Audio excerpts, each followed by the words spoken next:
Alright, wrap-up de l'année 2019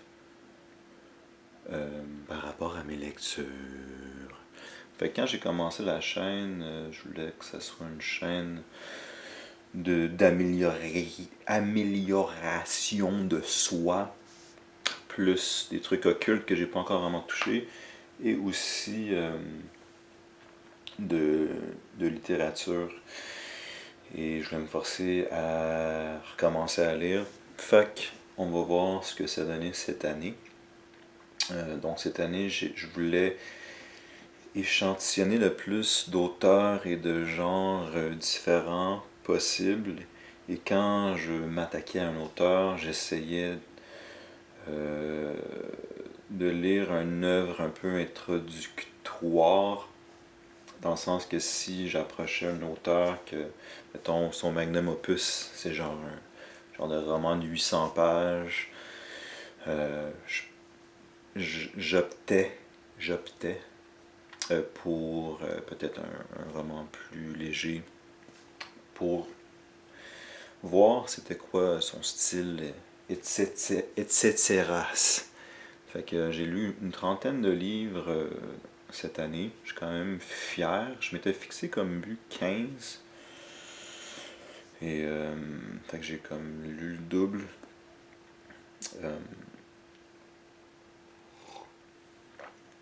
Fait que je vais passer à travers ceux que j'ai lus, en commençant avec ceux que j'ai moins aimés et en terminant avec ceux que j'ai préférés. Et juste pour vous parler de mon cheminement, c'est ça, je voulais échantillonner pas mal d'auteurs et j'avais commencé avec des auteurs de la génération perdue, fait que ça c'est début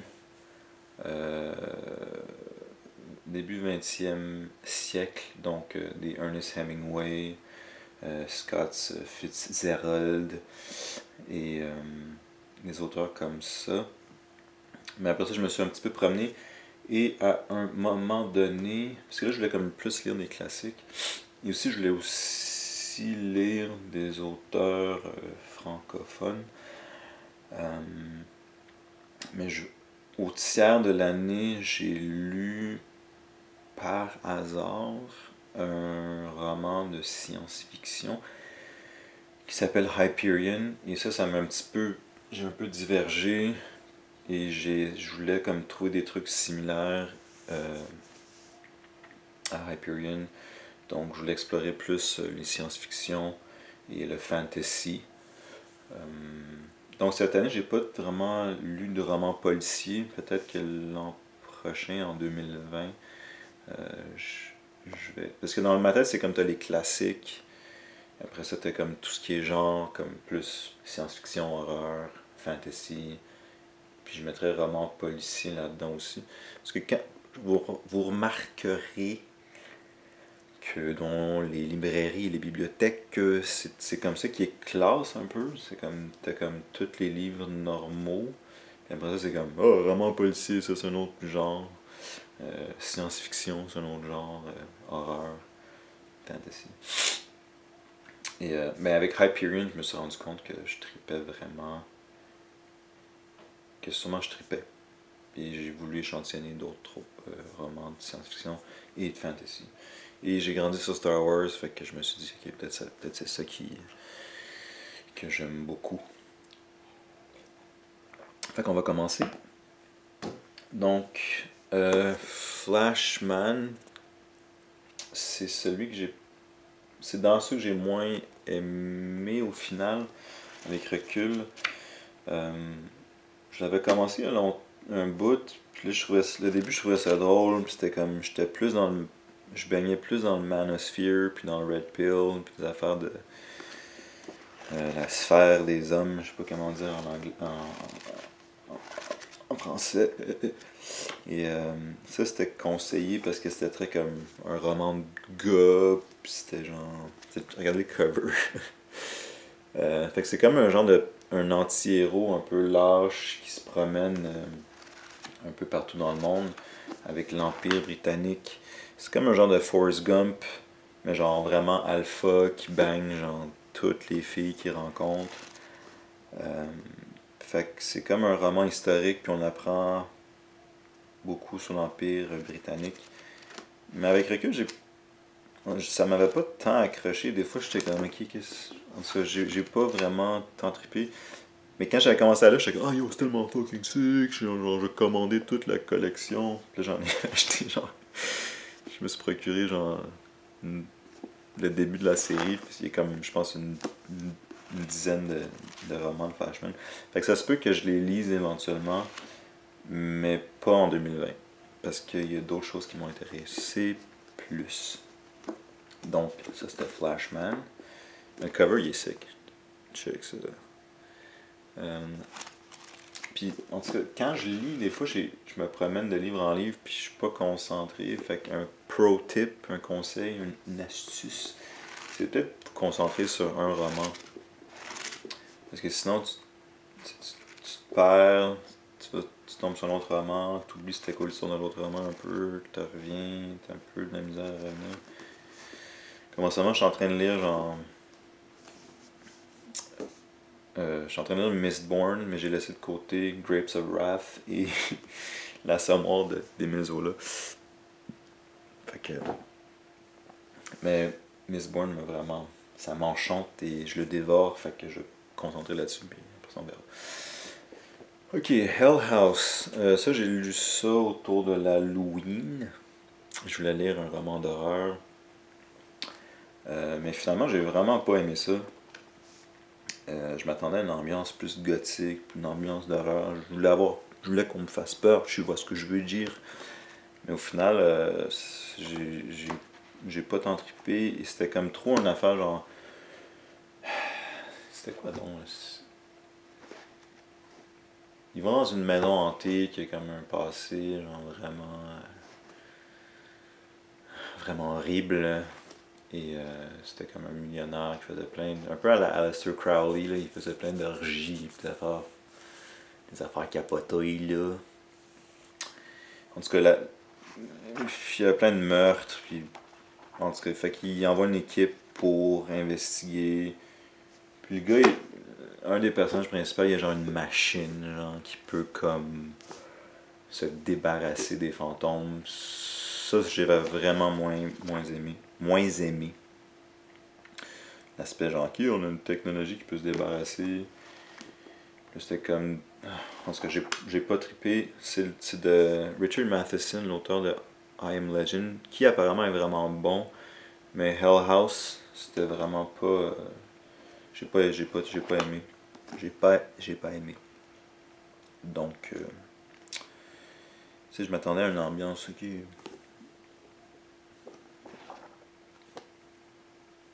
Je voulais avoir peur, mais j'ai pas eu le résultat escompté, ok. Un autre que j'ai pas tant trippé, j'avais jamais lu du Irving Welsh qui est connu pour Trainspotting. Crime, c'était pas si pire. Là. Puis en plus, là, après le fait, j'ai su que c'était la suite de. C'est-tu Filth qui est un film, qui est une adaptation au cinéma.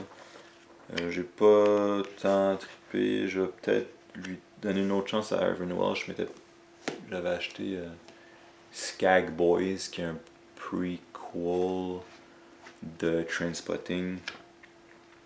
Mais ouais, ça, c'était correct. C'était genre un détective, puis il y a comme un sac de pédophiles. Puis c'était comme, ça se voulait edgy, mais juste pour être edgy, genre. Donc, j'ai pas tant aimé. Je vais peut-être donner une autre chance à Irving Welsh. Pas en 2020. Je donne des chances à ceux que j'ai vraiment préférés, au cas où que je meurs, puis j'ai pas eu le temps, j'ai pas eu la chance de lire d'autres romans des auteurs que j'aime. Ok, ça c'est un os. Ok, ça c'est au bas de ma liste. Je sais, man, je sais. Fait que là, mon plan c'était comme. J'étais comme, ok, on va lire Dune.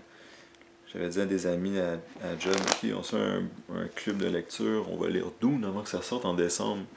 J'étais comme off. Là j'ai checké, j'étais ah c'est décembre 2020, l'adaptation de Denis Villeneuve.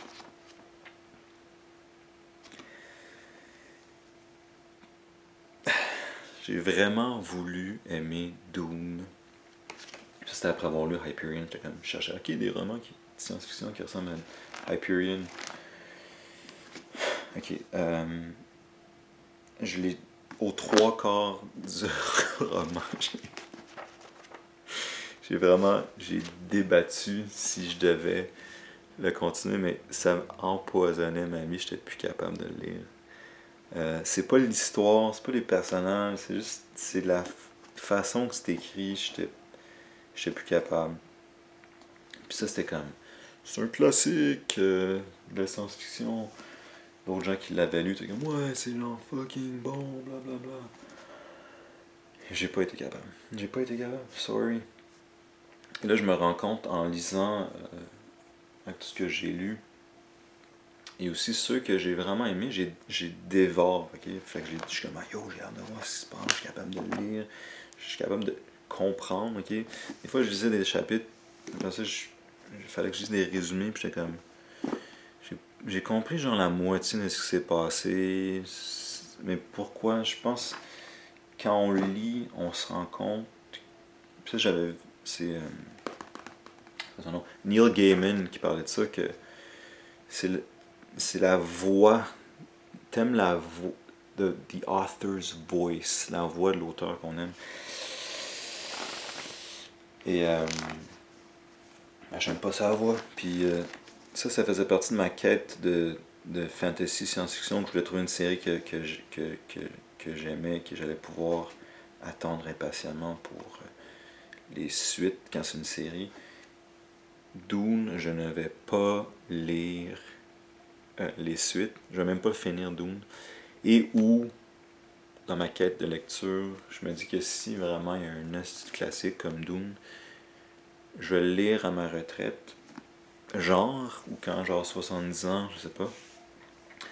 Parce qu'en ce moment, bon, j'ai moins de temps, et je me suis dit que j'allais prioriser des romans que j'adore, et peut-être, je vais lire des classiques aussi qui vont être difficiles et qui vont être rewarding à lire, j'en ai dans ma liste. Mais si je rush trop, parce que là je travaille, j'ai d'autres projets, oui ok, il y a un petit côté échappatoire à la chose, mais qui veut pas s'échapper de cette société de merde, hein, dans laquelle on vit. Donc, je vais pas, tu sais, la vie c'est déjà quand même stressant, je vais pas comme ouvrir un livre et être, ok yo, si j'ai un devoir à faire, quand je suis même plus à l'école, genre. Fait que, sorry not sorry, Dune, j'ai voulu l'aimer, mais j'ai fucking détesté ça. Mais j'ai pas fucking détesté. Il y a des passages que je trouve intéressants. Mais c'est sûr que je vais attendre l'adaptation de Denis Villeneuve, c'est tout. Puis apparemment, il va faire une série aussi sur les Bene Gesserit, qui est comme les genres de machins à la Jedi, constitués de femmes seulement. À part pour Paul, qui est le protagoniste principal, le fils de Jessica, qui est une Bene Gesserit. Mais. Et ça. L'argument, c'est comme, oui, mais à l'époque, c'était révolutionnaire. Ça, je comprends. Puis là, j'avais lu Dragon Ball aussi récemment, que j'ai pas terminé non plus. Ok, Dragon Ball, à son époque, c'était révolutionnaire. Mais c'est. Ok, à l'époque, mais après ça, on bâtit à partir de ça, comme je pense que George Lucas s'est sûrement inspiré un peu de ça. Il y a d'autres auteurs. Je peux comprendre, mais tu sais, c'est comme, il y a de quoi qui arrive, puis c'est comme, ok, ça c'est, à partir de là, ça crée un standard, et on bâtit à partir de ça, puis là, on peut se rendre ailleurs, et oui, ok, il y a plusieurs d'autres romans qui n'auraient pas existé si ce n'était pas pour Dune, et comme merci Dune, mais à l'époque, c'était révolutionnaire, mais on n'est plus à cette époque-là. Puis, en tant qu'à moi, c'est écrit d'une façon. Je sais pas comment c'est écrit, man. J'arrive juste pas, j'ai juste. Man, il me faut quelque chose de plus moderne que ça. Et j'avais mis dans ma liste de science-fiction que je lis, il y avait jamais mis Fondation aussi d'Isaac Asimov, que j'hésite à lire maintenant, que je pense que c'est peut-être un problème avec moi. Mais possiblement, je vais le commencer. Avant qu'il l'adapte, je pense que quelqu'un m'a dit qu'il allait l'adapter. Je parle de Fondation d'Asimov. Ok, je passe à autre chose. Mais Dune, j'ai pas été capable. Sorry, not sorry. Et c'est sûr que je lis pas l'autre, la série. Fuck that. Je vais pas me taper 6 fois ça. Alright. Survivor de Chuck Palahniuk. Qui était comme un. C'est un peu du bonbon, là, Chuck Palahniuk. Je vais pas rayer Chuck Palahniuk de ma liste. Ça se lit super facilement. C'est l'auteur de Fight Club, ok? Peut-être entre gros romans classiques qui sont plus des lectures ardues, je vais lire du Chuck Palahniuk. Comme on voit un blockbuster entre deux films de répertoire, d'auteurs étrangers, peu importe. Moins bon, c'est comme s'il avait voulu recréer un genre de Fight Club. C'est quoi non? Je me rappelle à peine c'était quoi, un genre de culte. Un peu, il se veut edgy, tu sais, si l'auteur se veut edgy. J'ai pas tant trippé. Fait que. Survivor. Dans ma nouvelle quête de science-fiction et fantasy, il y avait ça qui était souvent recommandé, qui fait partie de The First Law Trilogy de Joe Abercrombie, le premier volume de Blade Itself. Fait que ça se veut du grim, dark fantasy à la A Song of Ice and Fire, à la Game of Thrones, que tout le monde connaît. Quand je l'ai lu, j'étais un petit peu comme. Quand j'ai terminé, j'étais comme. Je sais pas si je l'ai aimé. J'ai fait une vidéo là-dessus. C'est comme. C'est une introduction à tous les personnages, puis à la fin du roman, c'est comme ok, on y va, let's go, on start la quête, genre. Un peu comme dans, je pense, le début du premier volume de Le Seigneur des Anneaux, que je n'ai pas lu.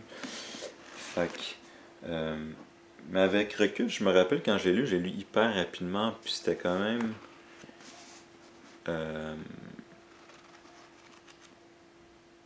Je vois des images des personnages, puis les personnages étaient très bien développés. Et c'est un peu à la Game of Thrones. J'ai pas lu Game of Thrones, mais c'est comme t'as beaucoup de personnages dans beaucoup de lieux. Fait que il y a beaucoup d'informations, mais j'ai. Plus il y a comme du world building qui était quand même pas si pire. C'est pas du world building comme on t'explique, c'est juste t'es lancé, puis il y a des personnages, puis des événements qui se passent. Et avec recul, c'était pas si pire que ça.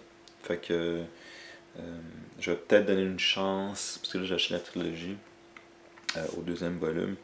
Je ne sais pas quand. Peut-être pas en 2020, parce que j'essaie de prioriser mes lectures et ma vie. Mais avec recul, je pense que j'ai quand même aimé ça. Fait que là, on commence à tomber plus dans les romans que j'ai aimés jusqu'aux romans que j'ai adorés. Fait que Jules Verne, j'avais jamais lu Jules Verne, à moi que j'en ai lu quand j'étais plus jeune. Voyage au centre de la Terre. Lecture hyper rapide. C'est un peu adolescent, mais il y a comme une belle. C'est une belle aventure. Il y a comme la science aussi. Et Jules Verne était connu comme étant un genre de précurseur. Tu sais, il écrivait comme voyage. Il avait écrit un voyage sur la Lune, genre. Je sais. Fait que il était précurseur dans le sens que beaucoup de ses sujets étaient à l'avance sur son temps. Mais c'est comme ça, c'est comme j'appelle ça une lecture confortable, avec comme une couverture autour de vous, il pleut dehors, puis c'est comme, ok, une petite aventure, c'est le fun, ça c'est bien. Je vais sûrement en lire d'autres.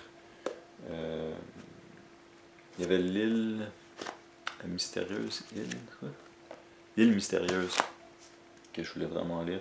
Je pense qu'ils sont tous connectés, donc j'ai quand même aimé ça, c'était pas pire. Bon, ok, je voulais lire du Thomas Pynchon, je savais pas trop commencer. Les gens conseillent de commencer soit avec celui-ci, The Crying of Lot 49, ou Inherent Vice, que Paul Thomas Anderson a fait une adaptation de. Peut-être une phrase, ça, je sais pas. J'ai trouvé ça un peu prétentieux. Puis Thomas Pynchon, pour ceux qui, si vous ne le connaissez pas, c'est censé être un grand auteur américain et qui vit dans l'anonymat. Et ses magnum opus opus sont vraiment des lectures complexes et ardues, dont Gravity's Rainbow, qui est comme, moi je considère, j'ai un terme pour ces livres-là que je vais peut-être lire un jour, que c'est des final boss, comme autant que les frères Karamazov de Dostoïevski ou Crime et Châtiment, que j'avais commencé, mais des grosses œuvres, là, où c'est comme, ok, là faut vraiment que genre, je me concentre, ça. Qui était un petit peu le cas avec ça, je me rappelle plus trop. Mais j'ai, je vais lire d'autres choses de Thomas Pynchon juste pour savoir. Mais j'ai pas comme particulièrement, comme je peux pas dire yo ça c'est genre, yo faut que tu lises The Crying of 49, Crying of Lot 49. C'est une des choses que je déteste le plus dans le monde, c'est les gens prétentieux et la prétention, le snobinisme, tout ça. Fait que, mais j'aime l'art. Donc, c'était quoi, non? Je me rappelle même plus la peine de l'histoire. Ah, l'affaire de conspiration. C'était correct. C'est pas genre, je peux pas dire que j'ai adoré ça. C'était correct. Je sais même pas si je peux le conseiller. Je vais attendre d'avoir lu d'autres Pynchon avant de conseiller celui-ci. Ça va bien? Y'a tout pas pour une vidéo d'une heure, guys? Alright. Italo Calvino, Invisible Cities. Fait que ça c'était quasiment comme la poésie. C'est juste un jeune Marco Polo qui a des discussions avec Kublai Khan, qui est un genre de, je sais pas trop, un empereur à la Genghis Khan, j'imagine. Je sais pas si c'est un personnage historique. Quand je dis que c'est comme la poésie, c'est juste comme le jeune Marco Polo, il décrit des villes, toutes sortes de villes vraiment absurdes, puis vraiment comme excentriques. Je sais pas trop comment expliquer. Il y a une ville là-bas qui est comme où que genre tout est fait en or et la moitié des gens vivent à l'envers et il décrit plein de villes vraiment bizarres.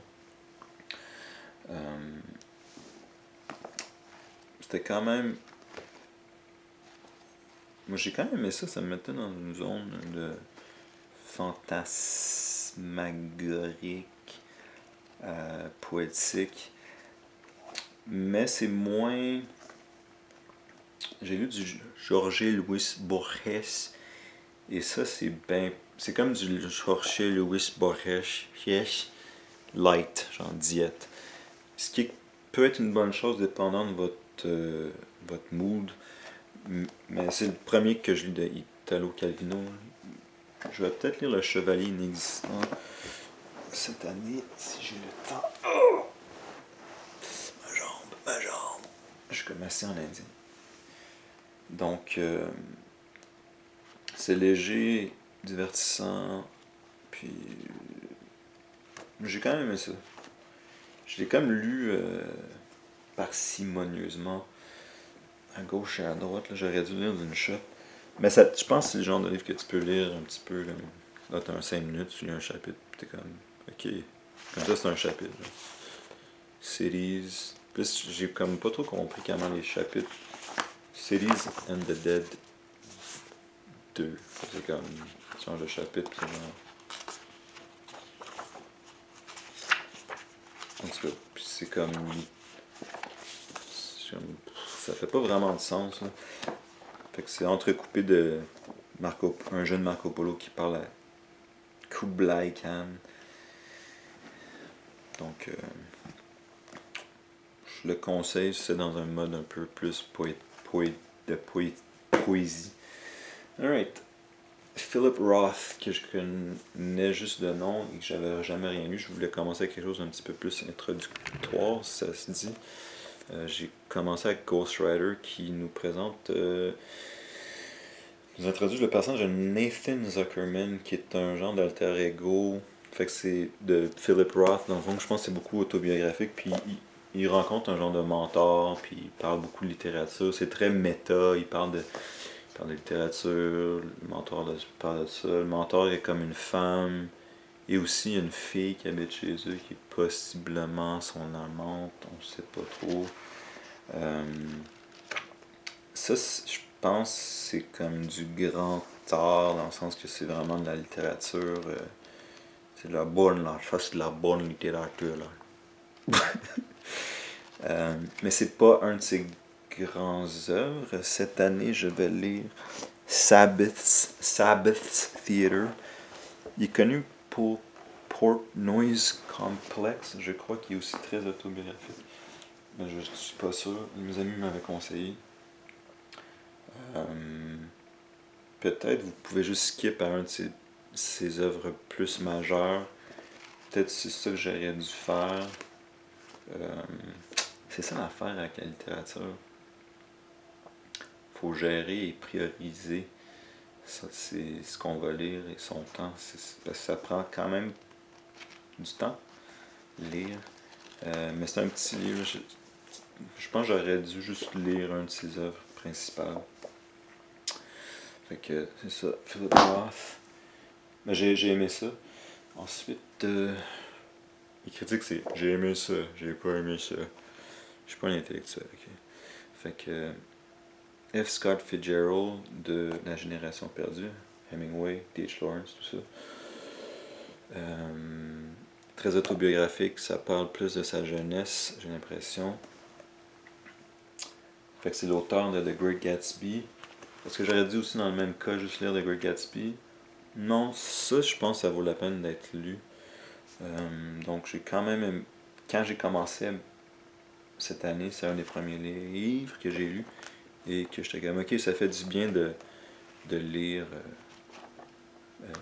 des classiques, des œuvres un petit peu plus difficiles, mais c'était pas si difficile que ça, on s'entend. Fait que This Side of Paradise, j'ai quand même beaucoup aimé. J'ai beaucoup aimé. J'ai vraiment fucking aimé. Fait que ensuite, dans ma quête de science-fiction fantasy, The Witcher, ok. Et pour cette quête-là, ça va être très contextuel par rapport à ce que je vais échantillonner. Et mais fait que ça, dans le fond, Witcher, c'est la série, c'est 2 recueils de nouvelles, ensuite une trilogie. Ici, celle-ci, je pense.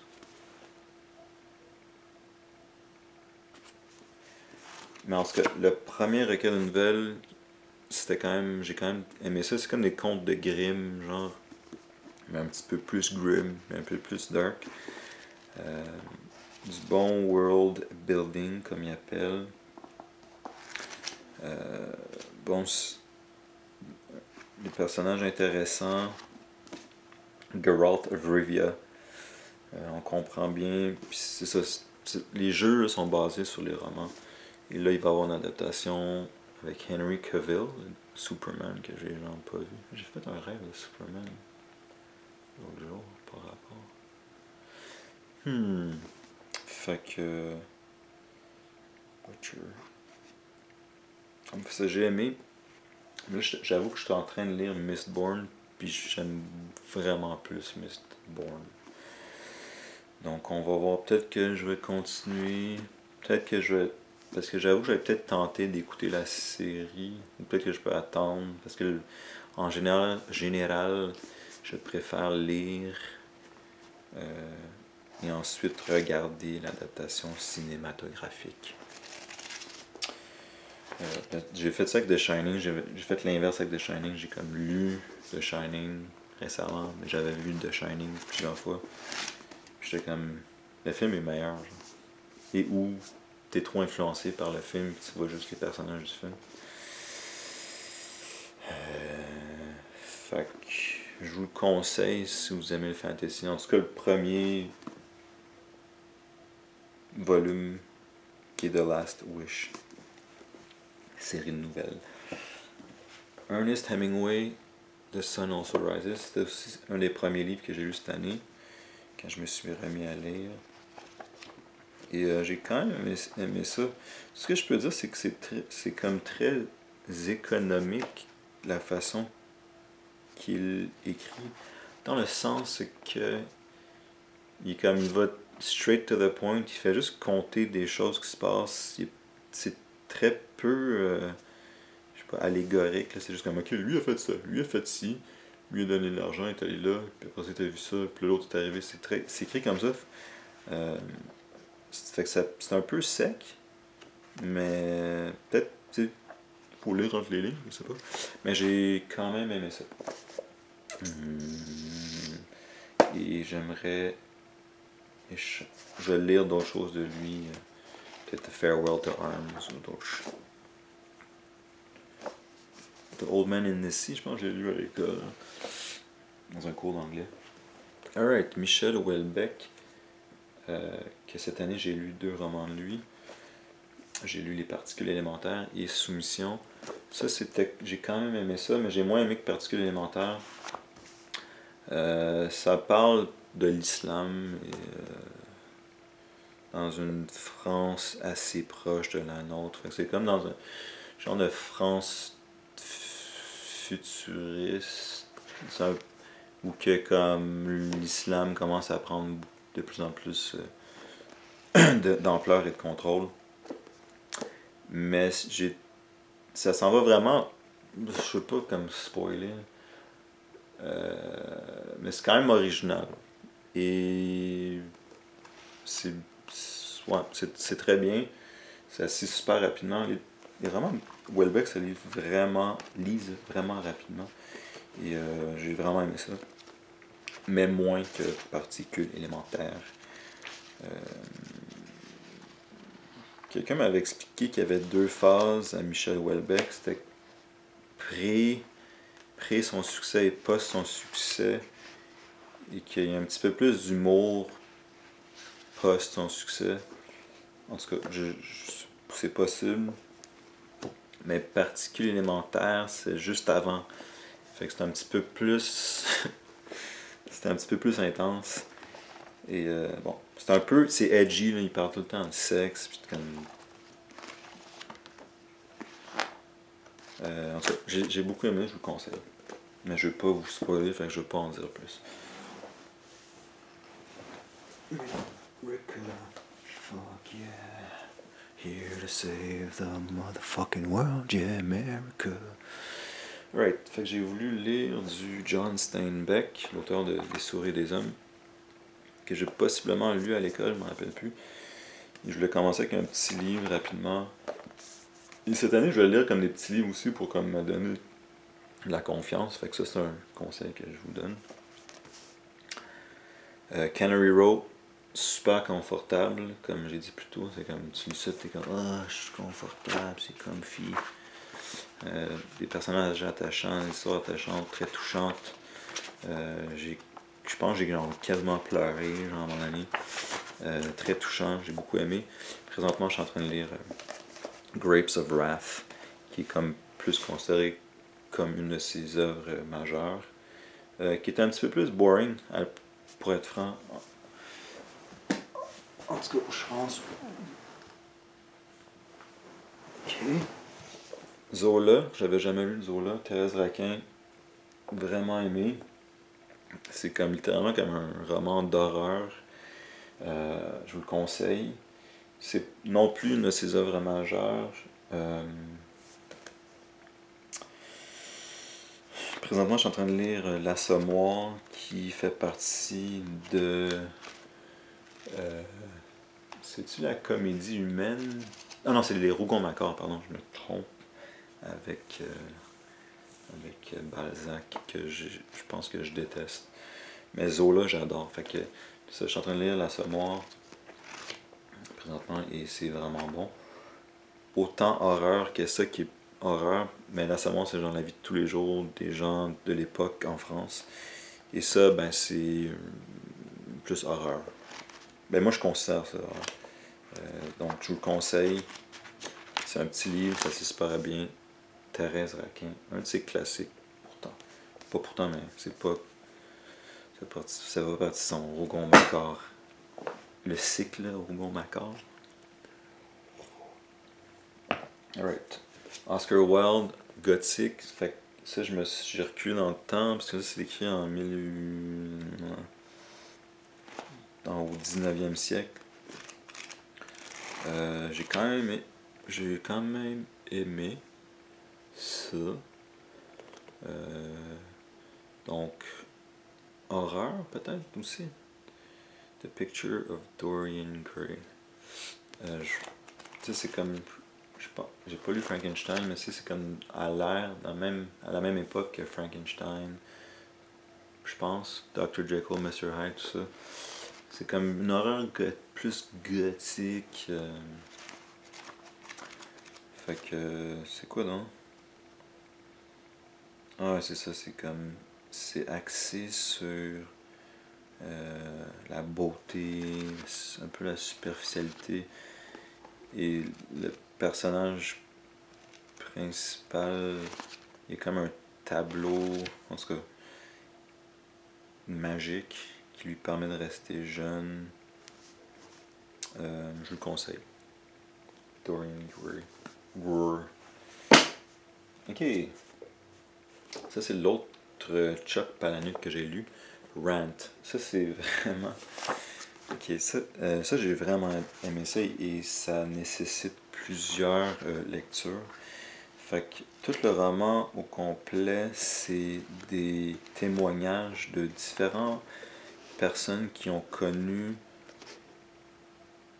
le protagoniste. Et dans le fond, c'est comme un peu du Jorge Louis Borges, dans le sens que c'est comme des histoires hyper complexes de monde, de comment c'est construit. Puis là, je peux vraiment pas spoiler parce que c'est très spoilable, mais je vous le conseille fortement. Si vous êtes, ça se lit, du Chuck Palahniuk, c'est comme c'est du bonbon, c'est comme un truc, c'est comme la pop. Si vous aimez Fight Club, je pense que l'autre Chuck Palahniuk qu'il faut absolument lire, c'est celui-ci, Rant. Fait que je vous en dis pas plus. Ah, je commence à avoir fucking pissé.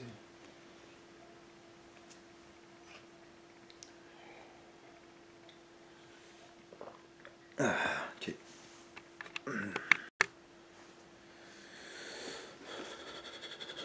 Alright, fait que là on continue avec. J'ai lu en anglais Northern Lights de Philip Pullman, qui fait partie de ma quête de science-fiction fantasy. En français, c'est Les Royaumes du Nord. dans la série À la croisée des mondes, en anglais Golden Compass. Fait Golden Compass, on va dire comme ça. J'ai vraiment aimé ça. Tu sais, c'est du young adult, jeune adulte qui appelle. Mais ça, l'auteur, lui, quand il l'a écrit, il pensait pas nécessairement à un public cible de ce que j'ai lu. Fait que, tu sais, si vous êtes. J'ai pas lu Harry Potter, mais si vous êtes fan de Harry Potter, probablement que ça tombe dans les mêmes genres de goût. Et c'est une trilogie, puis je pense qu'il est en train d'écrire une autre trilogie qui est une autre suite, possiblement, ou je sais pas trop. J'ai vraiment aimé ça. J'étais en train d'écouter l'adaptation de HBO ex BBC. Donc, pas mal de Brits là-dedans, qui est quand même très bonne. Et c'est sûr que je vais lire la suite éventuellement, peut-être après la première saison de Golden Compass. Pardon, la série c'est His Dark Materials. What a fucking idiot, eh? Oh my gosh, like I really love his book. This is fucking amazing. I really like His Dark Materials. Fait que c'est comme en gros, c'est comme ça se passe dans un univers, une dimension peut-être où que chaque personne a un genre de petit animal qui s'appelle un daemon qui peut se métamorphoser en n'importe quel animal et à l'âge adulte reste d'un type. Et c'est un peu l'idée de l'âme. Et en tout cas, il y a plein d'aventures. Puis là, apparemment, il y a une autre dimension, un autre univers. Fait que ça va être pour la suite, genre, je sais pas trop. Fait que j'ai beaucoup aimé. Si vous aimez du fantasy, je vous le conseille fortement. Fortement. Et c'est ça, si vous aimez Harry Potter. Alright, un grand auteur américain, moderne, plus récent, Don DeLillo. J'ai vraiment aimé ça. White Noise. Donc, ça c'est à la fois une de ses œuvres principales et à la fois une œuvre introductoire. Fait que ça, je vous le conseille très fortement. Ça se lit super bien.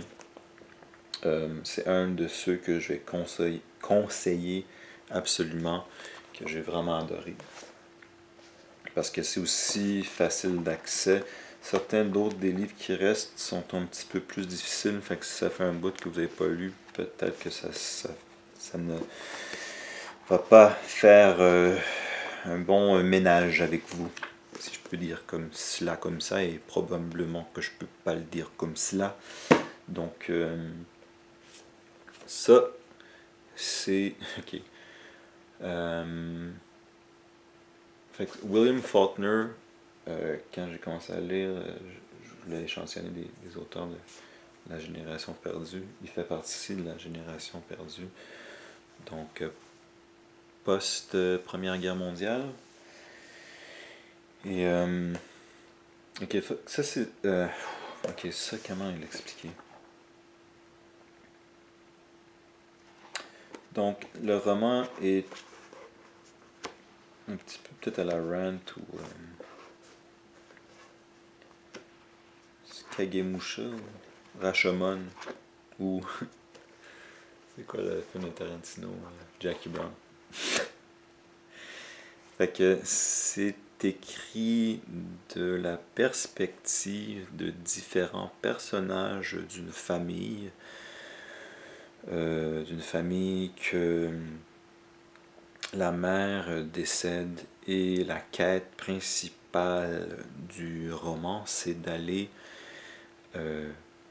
simplement enterrer leur mère dans un endroit respectable, 6 pieds sous terre, sur une terre quelconque, et leur aventure tout à travers cette escale, comment dire, quasiment mythologique et lourd de sens et de symbolisme. Fait que ça, c'est un de ces grandes... C'est une lecture extrêmement difficile, ok? Probablement une des plus difficiles, mais une des plus gratifiantes. Je cherche le mot rewarding en français. Je pense beaucoup en anglais, là, puis je lis beaucoup en anglais, c'est peut-être ça le problème. Mais comme, je pense, c'est un petit livre, c'est rien, c'est fucking rien. Mais la première, le début, là, on comprend rien. On comprend absolument rien. C'est impossible. Mais c'est ça, c'est comme un casse-tête. C'est ça qui est vraiment comme intéressant, c'est que tu essaies de discerner la narrative à travers les perspectives subjectives des différents personnages. Et dans la famille, t'as des enfants, t'as des adolescents, t'as des personnes plus âgées, tout ça. Et comme il y a certains chapitres, on sait pas trop, c'est comme, si je me rappelle bien, on sait. Ah oui, ok, chaque chapitre commence avec le prénom du personnage. Mais il y a comme certains, je pense qu'il y a comme un petit gars, un des personnages, il est peut-être retardé, genre, on sait pas. Fait que William Faulkner, c'est sûr que je vais lire autre chose de lui. Honnêtement, c'était comme un casse-tête, genre. Je vous le conseille fortement. Si vous êtes prêt à un challenge, ok, ça c'est pas, c'est vraiment pas, c'est pas une narrative, même chronologique, c'est pas simple, c'est comme faut comme tu lises, pas entre les lignes, il faut que tu discernes l'histoire à travers des témoins et peut-être des faux témoignages en quelque sorte. Fait que je vous conseille fortement.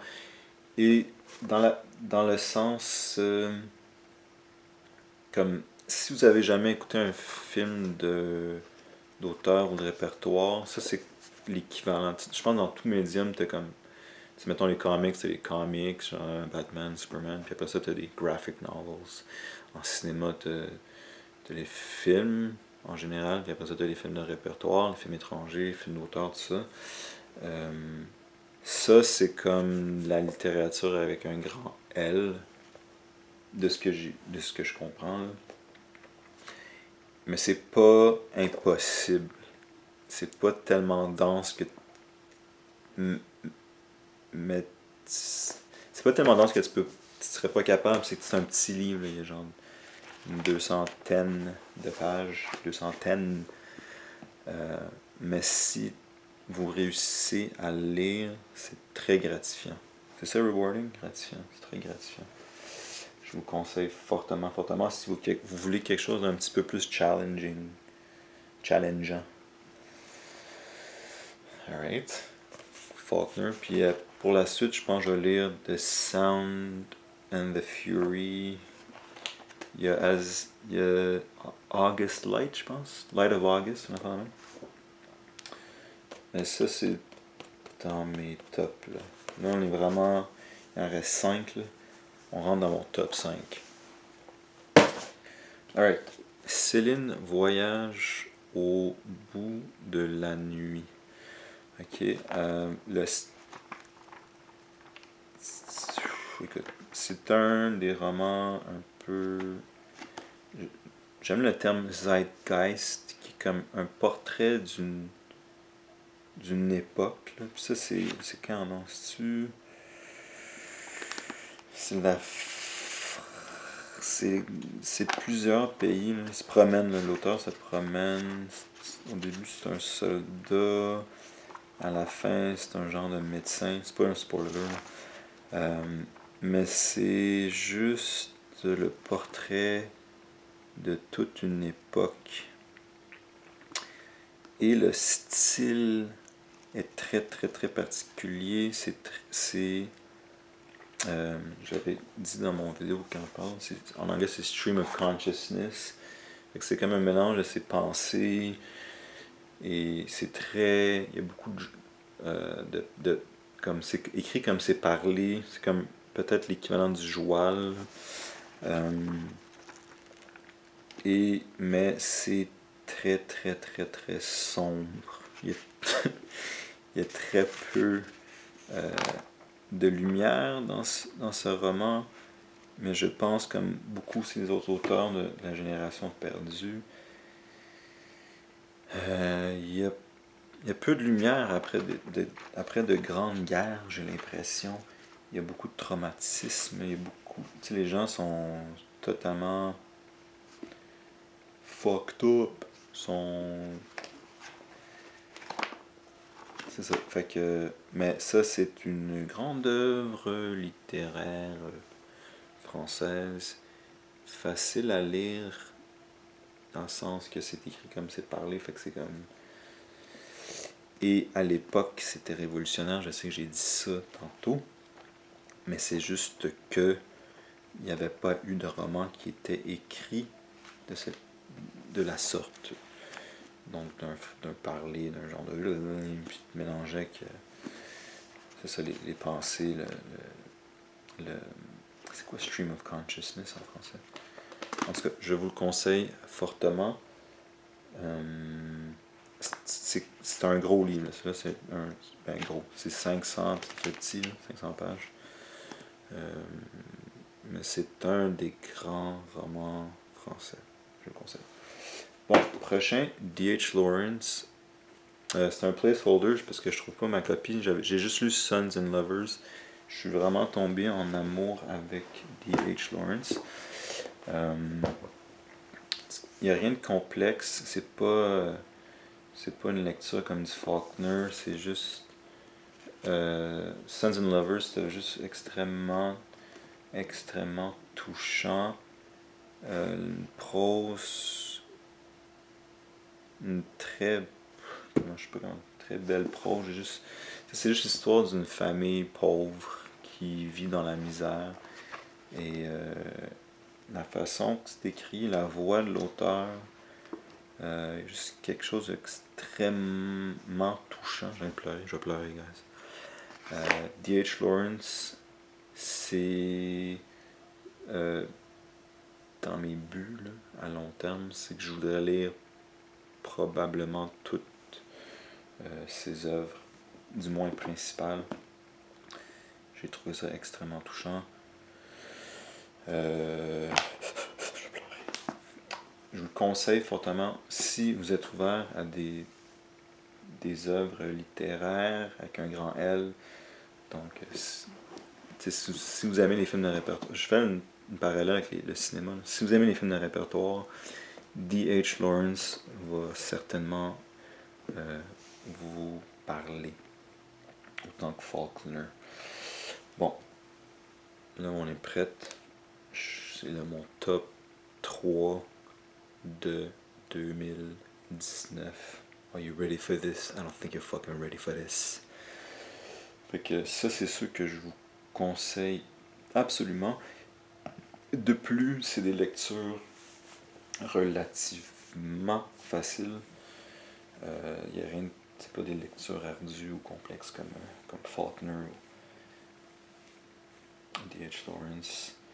Donc, en troisième position, les particules élémentaires de Michel Houellebecq, et qui c'est son œuvre séminale avec laquelle il a eu son succès international.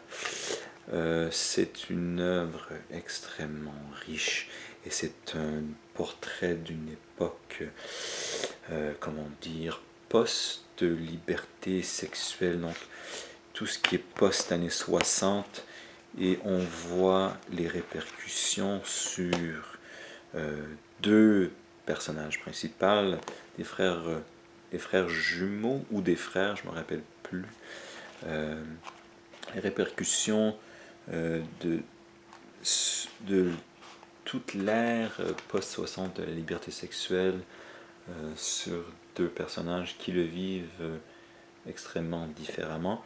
Un portrait donc de post-années 60 jusqu'à probablement aujourd'hui, une œuvre complète, agrippante, et surtout ce que j'ai vraiment adoré et ce que j'adore de Michel Houellebecq, c'est que c'est zéro politiquement correct. Et ça, c'est juste tellement rafraîchissant d'avoir quelqu'un qui est juste capable de communiquer de façon vraie, sans avoir peur de se faire juger ou de répercussions critique sociale. C'est juste, il parle de sujet sans aucune peur. Et ça date de... Ça date de quand? 2007? C'est vrai? J'avais l'impression que c'était avant. Donc, non, c'est pas 2007. Ça se peut-tu?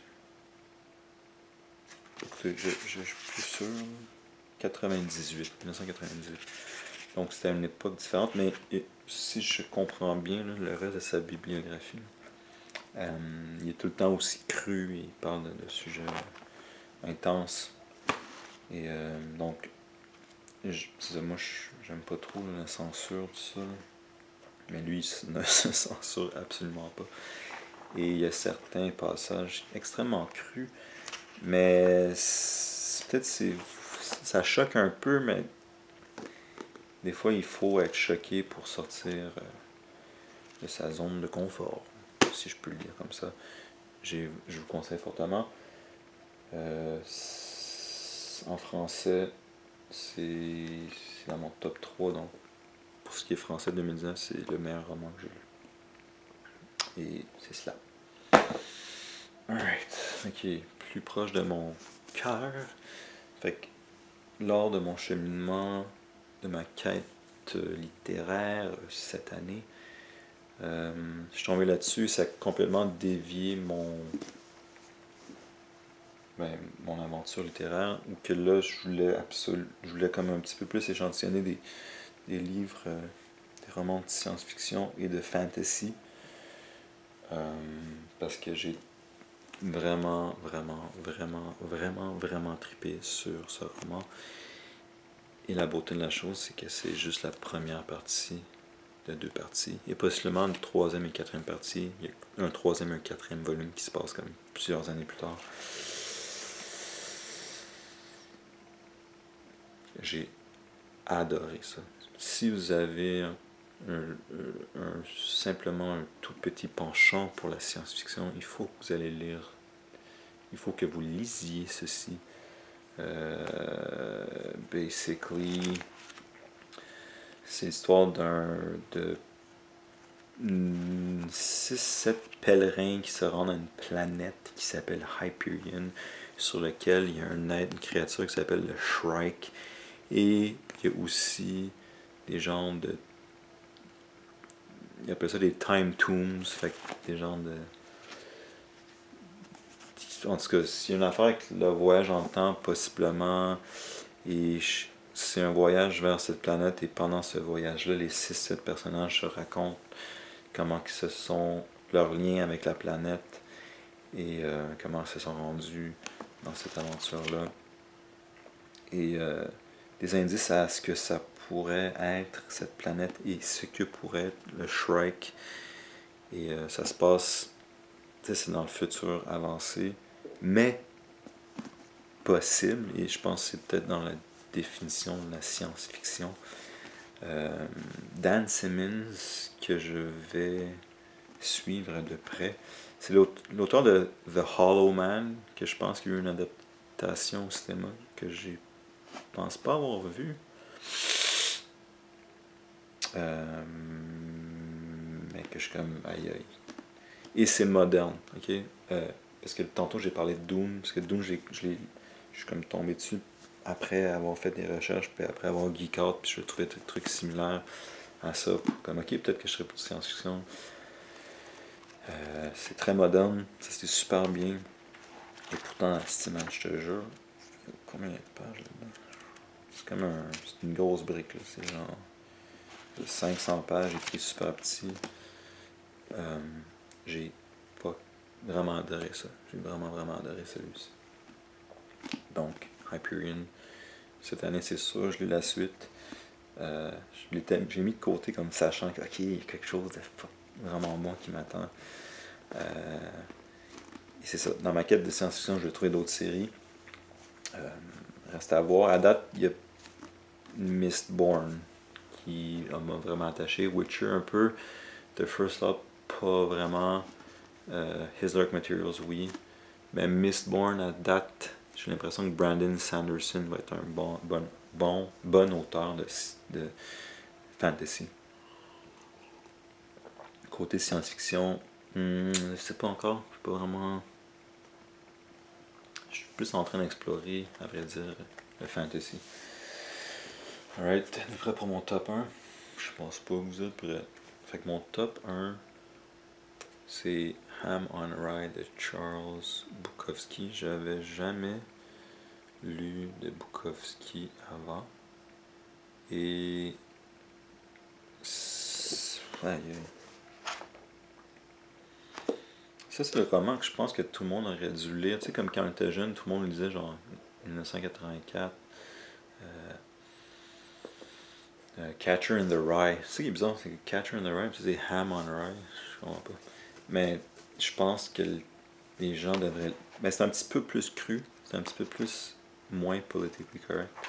Mais en même temps, Catcher in the Rye, c'était aussi pas tant politically correct. Mais ça, c'est mon top 1. J'ai vraiment adoré. Comme D.H. Lawrence et possiblement Dan Simmons, je vais essayer de toutes lire ses œuvres principales. Certainement, cette année, je vais lire Post Office. Extrêmement touchant. C'est pas mal l'histoire de son enfance. Mais comme. Et sa voix, c'est comme une voix tellement vraie. Je sais pas comment expliquer. Je parle de voix des auteurs. En tout cas, là, j'adore Bukowski à date. Mais je vois. En tout cas, Ham on Rye, conseil. Fait que si vous avez les top 3, là, disons, ça va être.